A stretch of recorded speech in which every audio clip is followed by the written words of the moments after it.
This video is a snippet from a course on learnwithaloom.com. Aloom is a learning platform for leathercraft. Find the patterns for this course, sign up for our free leather classes, or become a subscriber for access to an entire library of leather courses at learnwithaloom.com. So now that we have our lace all prepared, let's get our station set up for braiding. So first we want to take our lace, we need to cut them into 4 pieces. So I'm just running through, and we had 1 really long one, so now we need to make 4. So I'm just bringing up my ends, then bringing up my other end.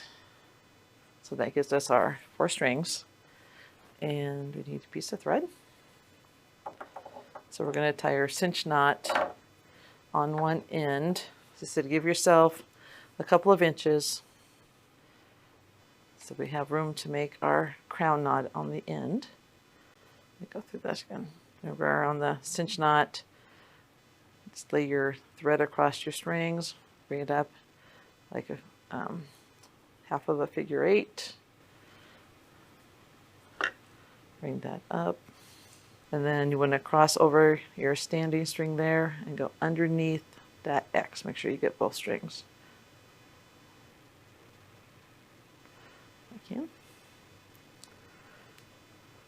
Can't see it that way. And then just cinch her up tight. So make sure these are kind of even. They don't have to be exact. So we gave ourselves extra, so we have room. That should be good.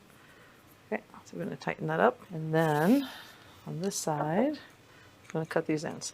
Now before we start braiding, I'm just going to run it through our soap. Again, I'm just going to do all 4 of them at the same time.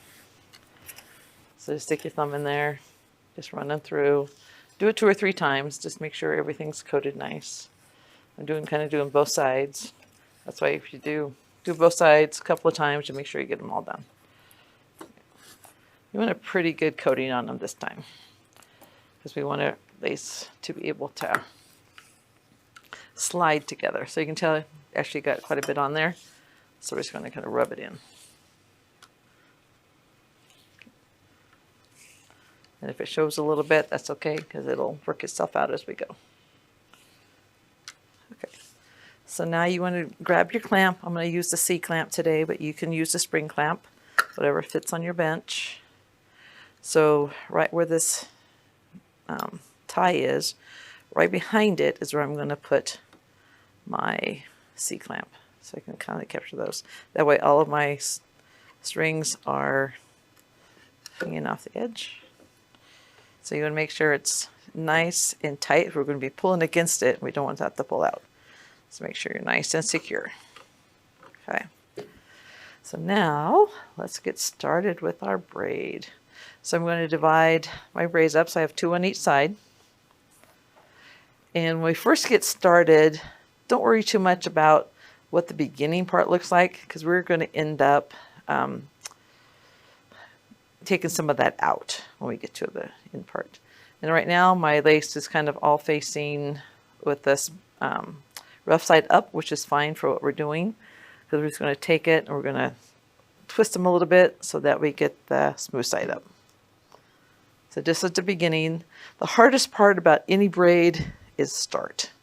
If doing any kind of braid, round braid, flat braid, multiple strands, 4 strands, whatever, it's getting started is the hardest part. So we're just going to take it slow, step by step. So follow along if you can. Okay, so I've got everything divided. I've got 2 on this side and 2 in the middle. So we're going to take the 2 middle ones. Take the one on my right hand side. I'm going to cross it over my left hand side, or the one on the left. Let me do that again. We're going to take the one on the right. We're going to cross it over the one on the left. Okay. And I'm making sure that your smooth side is showing. We're going to take the one on the left. We're going to cross it over the one that's on the left. It's only a time you will ever do this is on this part. And then we're going to kind of switch the pattern up. And then our last string that we haven't used yet, we are going to go under. So the one that's on your right hand side, we're going to under the one on the right, and then over the other center one. So if we look at it, we've got a nice over-under pattern going. Okay, that's just how we get our strings into position for doing the braiding. So now we're going to start actually doing the braid. So we're going to take the one, it's your top string, which is always the one that's closest to your table or the one that's farthest away from you.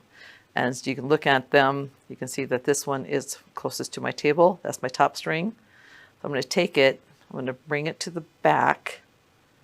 Okay, I'm going to bring it up between the two strings on the left. And as I bring it, I'm going to cross over the string here, but I'm going to give a little bit of a flip so that my smooth side stays showing. Okay, so now we've got to find our other string that's closest to the table, our top string, which is this one on the left. So we're going to bring that toward the right. So we're going behind all the strings together. We're going to come up between those two that are on the right, give it a little flip, and bring it back to the left. Okay. So now we're back to our top string on the right. Bring it around to the back. Get up between those two strings on the left. Flip it over, and now it's back onto the right. So we're just basically taking our top string, moving it to the right, bringing it back to the left, or vice versa. Okay. So there. Now we've done all 4 strings.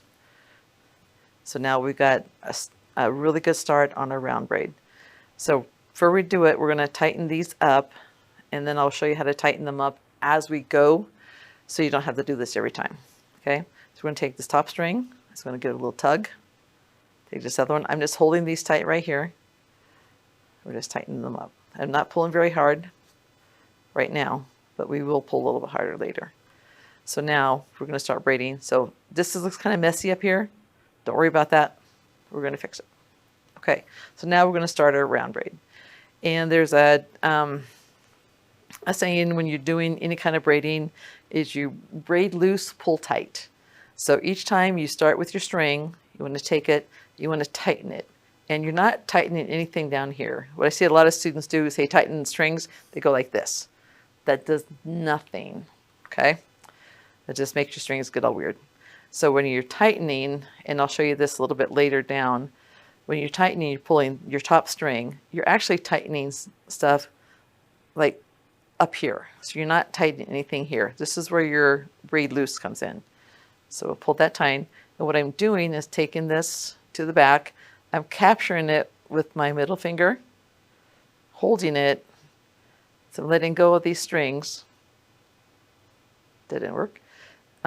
Bringing it through and then crossing it over. So you don't have to hold on to all 4 strings all at the same time. Okay, I'm going to take this one, I'm tight, I'm pulling it, and I'm pulling kind of toward me, kind of out. I'm not going out this way. Just a little bit, kind of bringing my elbow in a little bit and pulling it tight. So I'm bringing it around, capturing it with my middle finger, then I'm holding it with my index finger in the right spot, letting go of those strings, grabbing it, flipping it over, taking it back to its other side. Okay, so you pull, capture, bring it through, and flip it over. Okay, so pull tight. So your goal is to have a nice, super tight braid. You don't have to pull, you don't have to over tighten it so that you end up getting crinklies here. Just snug it up. Okay. So now we're going to do my soap's getting a little flaky, but that's okay. So let's pull. So I'm going to do some a little bit looser real quick for you so that when I tighten up, you will see how far up it's actually pulling. So here's some really loose stuff. Okay, do one more.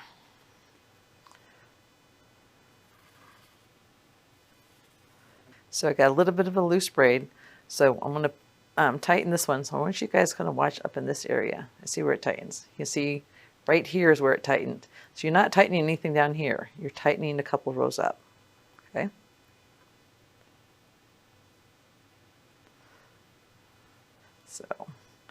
So watch this one. I think this was be the one. See how it pulls? So you're pulling up farther. You're not pulling where you're braiding. You're not tightening where you're braiding. Just say.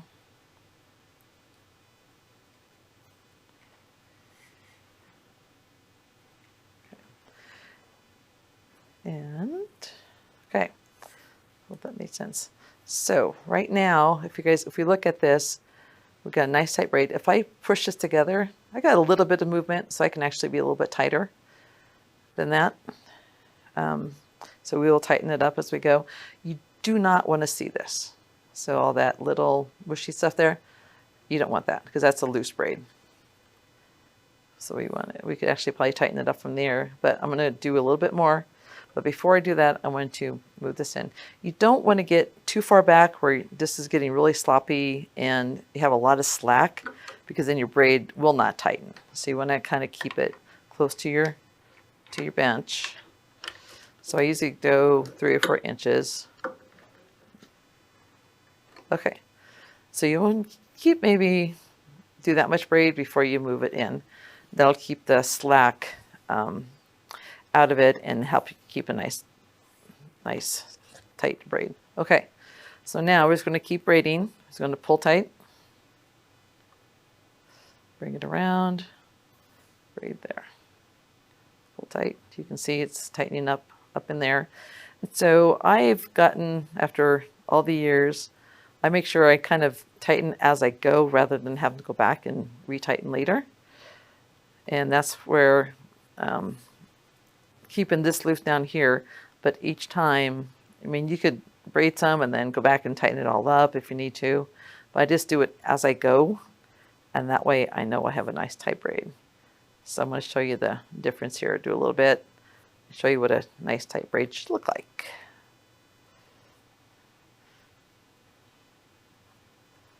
So I'm going to go a little bit fast here, then I'll slow it down in a minute.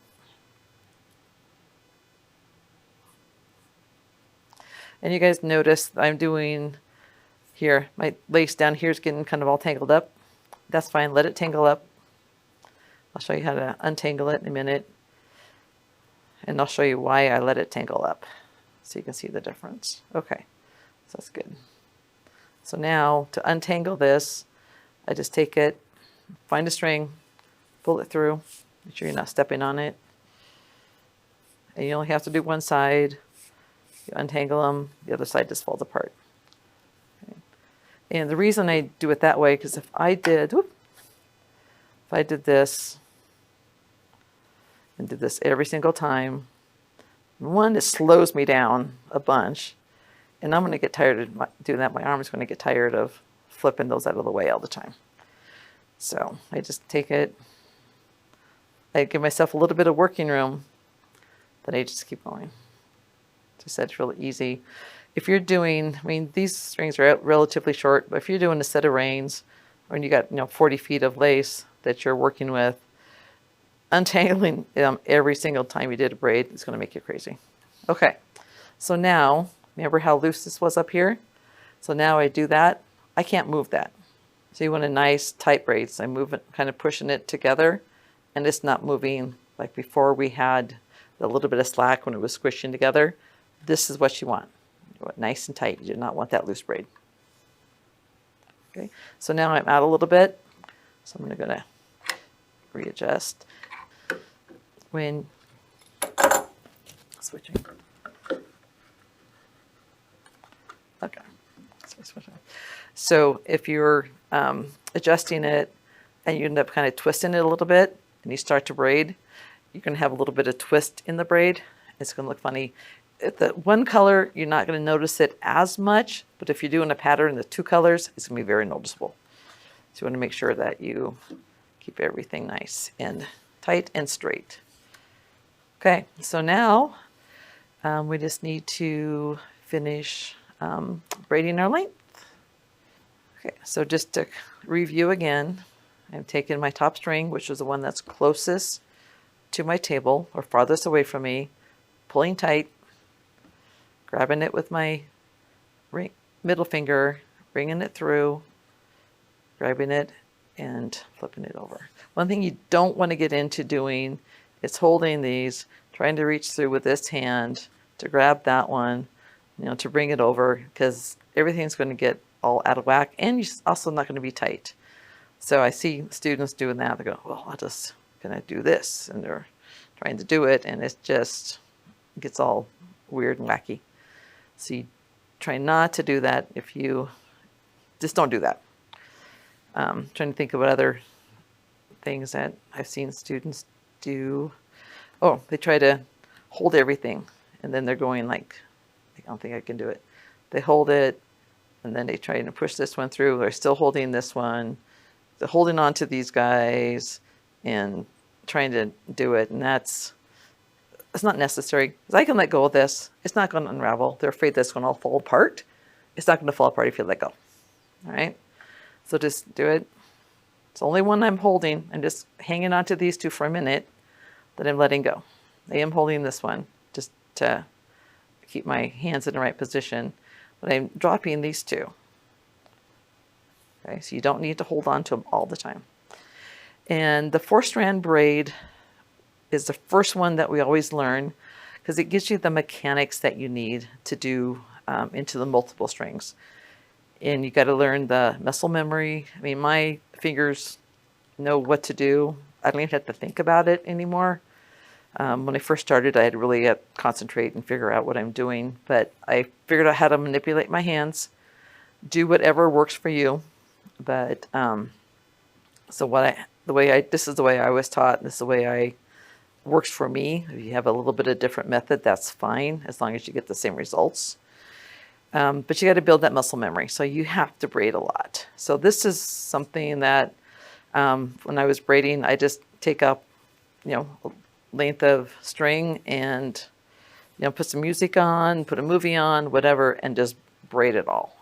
And that's a good way to practice. I just did a boo-boo. So you guys can see here that I forgot to flip a lace. So now I got my rough side showing. So make sure that you do flip them each time. So let's just back that out. So if that happens, don't leave it in there. So back it out. And you just want to kind of unbraid everything until you get to the point that you did it on. And sometimes you have to go back farther than you think you have to. But keep going until you get all your strings on the right side all lined up again. Okay, so now I'm back there. So now I can just restart. And hopefully you catch it on this color. It was really easy to catch. If you're doing black or dark brown, that might be harder to see, but just kind of keep an eye on it. You'll see it because it's a different texture, but hopefully you catch it down here and you don't look at it and it's like clear up here. Because if it is, you have to take it all the way back out and do it again. That's a pain, but you got to do it. I've had to do it. So, I mean, everybody does it at some point in time. You're going to make a boo-boo. Let's see, trying to think of what other mishaps, but just go back to just the practice. Just do it. That's really the thing. So when we get into doing multiple strings, more strings, like in the 8, 12 range, having this muscle memory in your fingers so that they know exactly what to do and when to do it, you don't even have to think about it, is going to help because the mechanics of it is the same. You're just using more strings. But as far as capturing the strings, pulling, tightening, all the manipulation stuff, it's all the same with the four-strand as it is with the multiple strands. It's just easier to learn on the four-strand. And there's a bunch of cool stuff you can make with it too. So, and we will do that later. So we're just going to continue with our braid. The pattern that we're doing with the four-strand braid is basically an under one, over one. So we're taking, our top string, going under one, over one. Okay. And take this one, under one, over one. So that's our pattern. When you're into multiple strings, it may be like an under two, over two, under two, over two, over two, over two, under two, over two, something like that. But this, so four-strand is under one, over one. Okay. And when we, a little bit later, we'll show you how to do a couple different patterns. It's the same. It's still over one, under one. It's just how you set your strings up creates a pattern, and that'll be fun, and we'll do that in just a little bit. Let's get this one done first. So if you get to a point where you need to take a break, so if you're doing this for the first time, learning it, your hands are going to get tired. You need to take a break, phone rings, dog's got to go out, whatever. So a couple different ways. It's not, if you just let it hang, it's not going to go anywhere. So it's going to stay there. But sometimes I'll just take it and I'll flip it and just kind of keep it so it's not hanging. So if my dog runs through, she doesn't end up tripping and pulling everything apart. And then you can pick it up back right where you were. Another thing is just to do an overhand knot on each side. So that you can probably just do it on one side too. And that keeps everything. So when you come back and pick it up, everything is ready to go for you. One thing you don't want to do, you're done. So hopefully you have a place in your shop or a place to work that you don't have to take this down. You do not want to take it down, set it on the table, and then come back. Because the chances of you getting everything set up in the exact same position again, it's going to be hard. It's like right now I got this mess of strings. I'm like, okay, so which direction does it go? So now you have to try and figure it out and hope that you get it straight. So don't ever do that. Or don't do it if you can possibly avoid it. Keep everything attached, ready to go while you're working on it until you get done with your braid. Why do we want to keep this tight? So I guys kind of showed you earlier that this is really nice and loose. You can see I can move it really easily. It's really squishy and nice tight. I can't move it. So what's happening when you're doing a round braid is you're creating a tube and you're pulling it tight because you want that hole in the center to be as small as possible. So that's why you want to make sure it's nice and tight. If you're using larger lace or multiple strings, you want to put a core in there so that you have something to braid around, because the more strings you add, the bigger that tube's going to be, and you need to make it as small as possible. So you put a core in there, and we'll talk about that later. It's a whole new thing. But since we don't have that with our 4-strand, we want to make that center as small as possible. That's why we pull it tight. Each time I take it and pull it, you really, since I'm pulling tight as I go, you're not going to see a whole lot of movement up in here like we did on the loose part, and that's good. So if you guys can get to there, it's doing a little bit. And for I'm tight, I'm pulling pretty strong, but I'm not like really reefing on it, so I don't want this to wrinkle up there. So I just want to pull it tight where it's not moving anymore. Bring it around. So I'm going to braid some a little bit tight so you guys can see that again. That's a good example. So you can braid a little bit looser if it's easier for you. Braid some loose. So now you take it, you tighten, so you can see how it kind of wrinkles up in there, and then bring it around. I find that a little harder to do, but when you're first learning, if that's what you need to keep this looser down here, that's fine. Just make sure you tighten everything up. And make sure that it does tighten up, because it's sometimes if you're doing that, you just pull a little bit, you're not actually tightening everything up there high enough. So it's better if you can just kind of do it as you go. So now I can pull it so it's tightening up. I can see it, but it's not moving that much now. It will do that for a couple more rounds. One thing that it's really helpful, especially when you're first learning, is what side do I start on? So you notice when we first started, we were we're doing the actual braid. The first one we did was started on the right hand side. Okay, so I always start and stop at the same place. So if I need to take a break, I'm just going to set everything down. If I come back, I'm like, okay, I don't have to stop and think, where am I? I know that I need to start with my right hand side, because I stopped with my left. So I'll show you how we do that. Oops. Okay, so I'll do a little bit.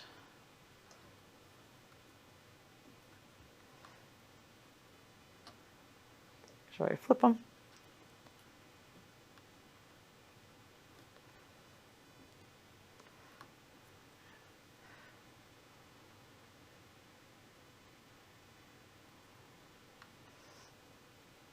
Sorry, this is looking a little weird up there, but I guess it's okay.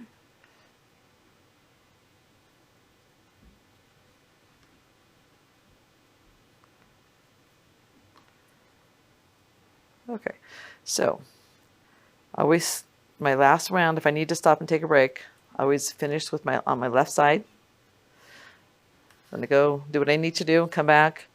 I always start with my right. So I always stop and start on the same side each time so that I never question what side I need to start on. I always know. And always want to do it that way. You always want to start the one that's farthest from you. You can also tell, you always want to start with your top string. This is really easy to tell because this one, there's a bigger gap in here, and then this string is closer to my table, so I know that's my top string that I need to start with. So you can tell that way too. When you get into the multiple strings, sometimes that's harder to tell. So I always want to just get in the habit of starting and stopping on the same side. That way there's no question about it. You know it.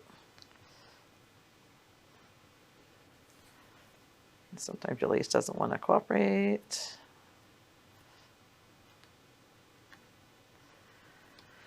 And the reason for wanting to keep it straight is mainly when you do patterns. As I said, with the single color, it's not as noticeable, but if you look at it, you can see that this line doesn't follow. So if something happened funky in there, I think this is where I was showing you guys some things, that it got off a little bit, but then everything lines up. So when you're looking at it, you want these little diamonds to be all in the line. So it's probably not super critical if you're just doing everyday stuff, but if you're doing a pattern and you have two colors, that's going to be really noticeable if it starts putting a twist in there. And if you ever decide to enter competitions, judges are going to look for that. So you want to make sure it's nice and straight. And it's good workmanship. You guys are, making these for people. You're charging top dollar, so you want to make sure that everything is 100% perfect, or as perfect as you can get, but you want it to be right. So, and that's something that will show in your final project is those straight lines. So like right now, I'm getting up there. I got about that much, and it's getting a little slacky. If I keep going, this is going to get really loose and wobbly, and then I'm not going to be able to keep it straight. So this will help keeping that tension on there, and not having a bunch of slack is really going to help you keep everything nice and straight and even. And it's easier to braid rather than, the first few I did, I just kind of kept backing up, and I'm like, why is this thing funky? Because the farther out away from your table, away from your tension spot, things get loose and start twisting on you and get all sorts of weird, and it's harder to do. So if you keep it up close, it's pretty easy. One thing when you guys are looking at a braid, the size of your braid. So the bigger your lace, the bigger the braid. The smaller your lace, the smaller the braid. So if you want something really a little more delicate, say for like a necklace or like a pendant holder or something on a necklace, you want to do a little bit smaller lace. So you want to cut it down or hand cut it so it's a little bit smaller, so it's a little more delicate. Your thickness and your width makes a difference on the size of your braid. So 3/32 or 1/8 inch makes a really nice, good size braid. It's not too heavy, it's not too light. It's very versatile, so you can use it for the bracelets, the hat bands, whatever you want to do as far as that goes. And it's just about the right size. So that's why I use it the most. I like that size, but you definitely can, choose your own. If you go with the 3/16, it's getting a little bit big. And so you might maybe want to put a core in there, and that could actually use like your round lace as your core. You just need something to help fill in that space in the middle. And then you could do something that's a little bit wider.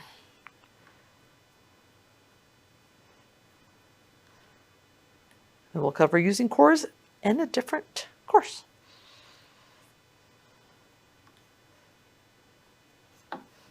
Okay, so when I do move this in, so I want to make sure I kind of keep everything straight, make sure it's lined up. I'm holding it tight, moving my lace, if you can do it right. If you cannot, undo everything from your table, and just kind of squeeze this and then move it forward. They'll keep everything where it should be. And keep it straight. You just don't want to start accidentally putting twists and stuff in there. That'll make it harder. Okay, so just keep going until you get to the end of your lace. We're getting there. And you'll get faster. It may take you a little longer to do it when you're first learning, but once that muscle memory kicks in, then you'll be good to go. And one way to test it is actually where you, if you think you got it, close your eyes and do it. Because that, or watch TV and do it. Don't pay attention to what you're doing, because if your hands know what to do, they just do it by feel. You don't even have to look and see what you're doing. That's a good test when you think you got it. Just kind of watch TV or something, or talk to somebody off in a corner or whatever, and not look at it and see how you do. If you can do that, then you know you've got the muscle memory in there and you're good to go. And the only way to build that is by repetition. So you have to just cut off some lengths of string and just sit and braid them. It's the best way to learn. I do that with my students. I teach kids a lot, and I've got a couple that want to learn braiding, and that's what I have them do. I said, I cut them off a chunk of lace, they get it prepared. I said, okay, let's braid it. He said, now what? And it's like, do another one, then do another one. So just do a bunch, and said you can make stuff out of them, so they're not going to be wasted, but it's just really good practice. And when you can do that without thinking about it, then you're ready to move on to other types of braids. Those of you guys who are kind of beginning out there, this could seem a little overwhelming and confusing, and I can't get my hands to do what I want to do. Stick with it. It does work. I've had a lot of students who, man, I just can't do this. And they eventually they get it, because trying to get your hands and your fingers in your brain all kind of working together can sometimes just not work. But if you stick with it, just take it step by step and don't give up. Because a lot of students are like, I can't do this, and they just throw it away. And I'm like, well, let's go back and do it. And so I kind of sit with them and to take them one at a time, and then get them to use their hands properly. And that's most of the time they're trying to do something funky with their hands. They're not getting the sequencing down right, and that's usually where you end up struggling. So if you can just kind of take it, never take it, blow red back, capture it, let this go, bring it through, and flip it. So just take it very slow so you can kind of get that mechanics in, or whatever, how it works for you. But if that's usually where you're going to run into your struggles, is how you're manipulating your hands to get the lace to do what you want it to do. So just kind of stick with it. Don't be afraid of it.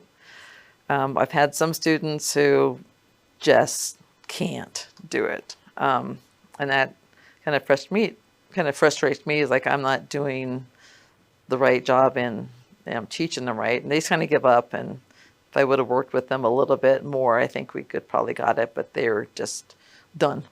So we just kind of left it there.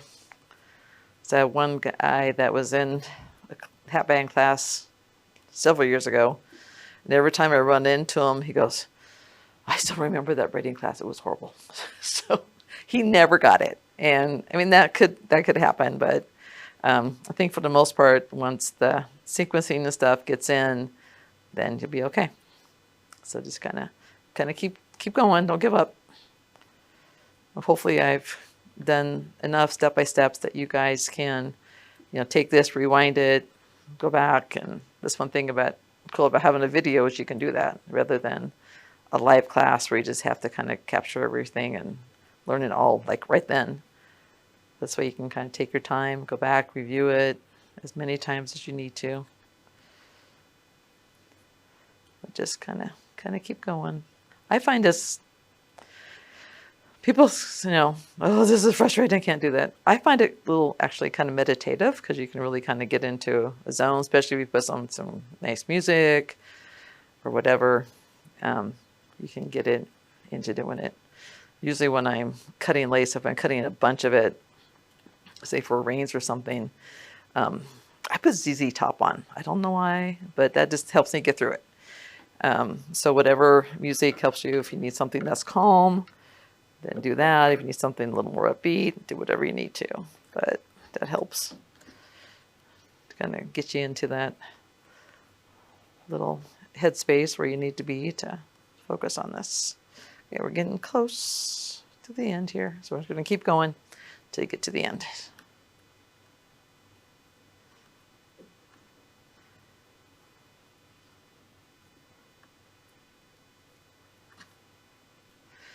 And if your hands do get tired, stop, take a break. You do not want injuries. Do not just, oh, I'm going to finish this last 6 inches. If your hands are going numb, they're getting super tired, your fingers hurt, don't push through it and end up with an injury. So just stop, take a break, and that's will work better than end up with tendonitis or carpal tunnel or something. You don't want that. And you guys notice as I'm getting closer to the end here, I don't have to untangle my lace. It just kind of automatically does that, which is nice. So you just have to untangle it kind of at the beginning. But as I said, just let it tangle up till you get to the point where you only have enough to work with, and then straighten it all out and go back at it. Save you lots of time and wear and tear on your elbows doing all of it. Just on short strands, it's not as critical, but doing each one every single time slows you down a bunch. And then you kind of forget where you are. So just let it tangle. It's easy to untangle. So if you guys are just want to do some practice things and actually have enough to make, say, like a bracelet or something out of, we can do a really nice bracelet with about a 16-inch braid. So you need like 32 inches of lace to do that. And that's kind of doubling stuff up. So if you want to do just a single bracelet, 8 inches for the most part, or 7 inches, depending on how tight you want it on the person's wrist.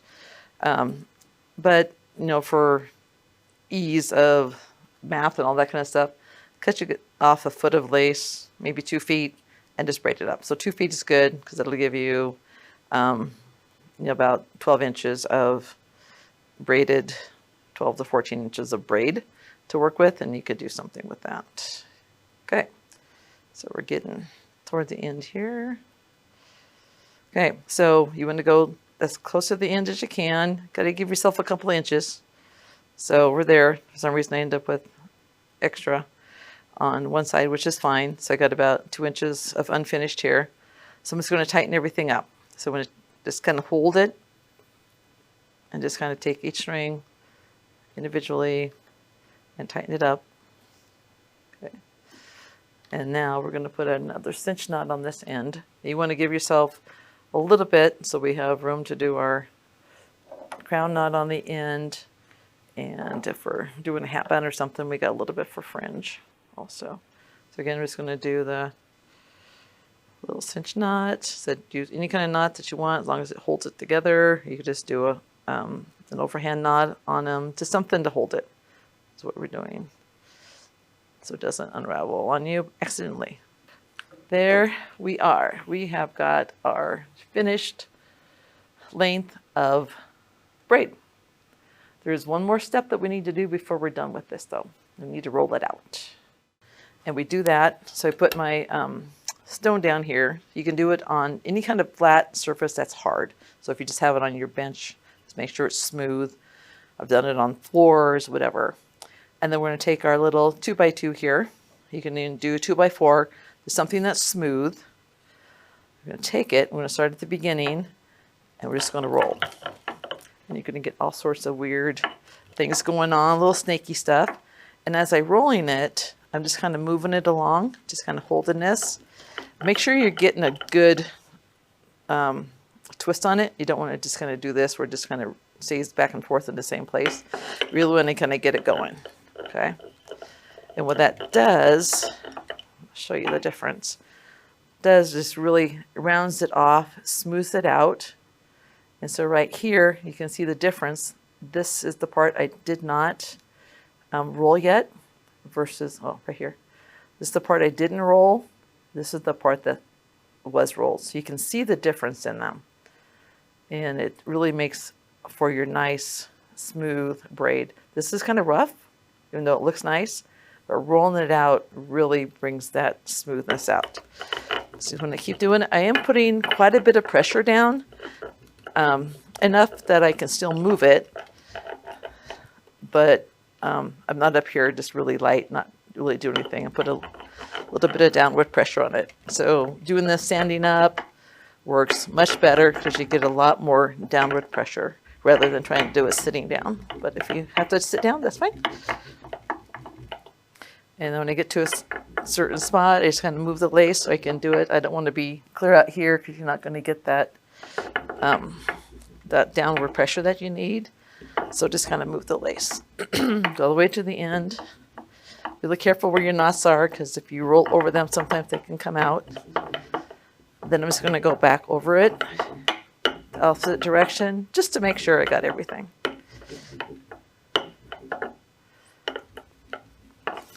And this is why we do all of our skiving and doubling to get that nice smooth braid in the end.